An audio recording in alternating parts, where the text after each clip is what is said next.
মধ্যপ্রাচ্যের উত্তেজনাপূর্ণ পরিস্থিতি এখন শুধু সামরিক সংঘাতেই সীমাবদ্ধ নয়, এর প্রভাব পড়ছে বৈশ্বিক বাণিজ্য ও অর্থনীতিতেও।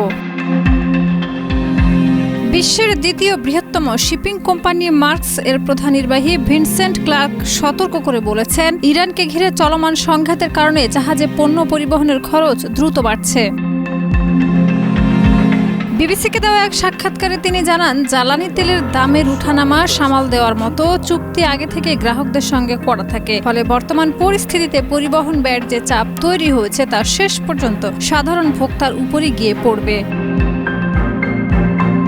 সংঘাতের কারণে মধ্যপ্রাচ্যের দুটি গুরুত্বপূর্ণ বাণিজ্যিক নৌপথ প্রায় অচল হয়ে পড়েছে বলেও জানান তিনি। বিশেষ করে কৌশলগতভাবে গুরুত্বপূর্ণ হরমুজ প্রণালী এখন ঝুঁকিপূর্ণ হয়ে উঠেছে।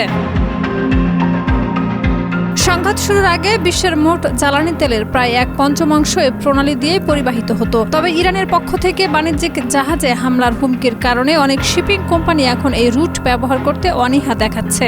পরিস্থিতি মোকাবিলায় যুক্তরাষ্ট্র ও ফ্রান্স সহ কয়েকটি দেশ নৌবাহিনীর পাহারায় জাহাজ চলাচলের প্রস্তাব দিল। মার্কস প্রধান সাফ জানিয়ে দিয়েছেন, কর্মীদের জীবনের ঝুঁকি নিয়ে কোনো সিদ্ধান্ত নেওয়া হবে না।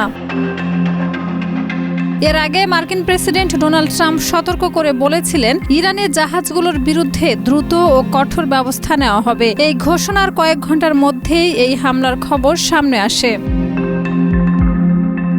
বিশ্লেষকদের মতে এই সংঘাত দীর্ঘায়িত হলে শুধু মধ্যপ্রাচ্য নয়, বিশ্বজুড়ে জ্বালানি ও পণ্যের দাম আরও বাড়তে পারে।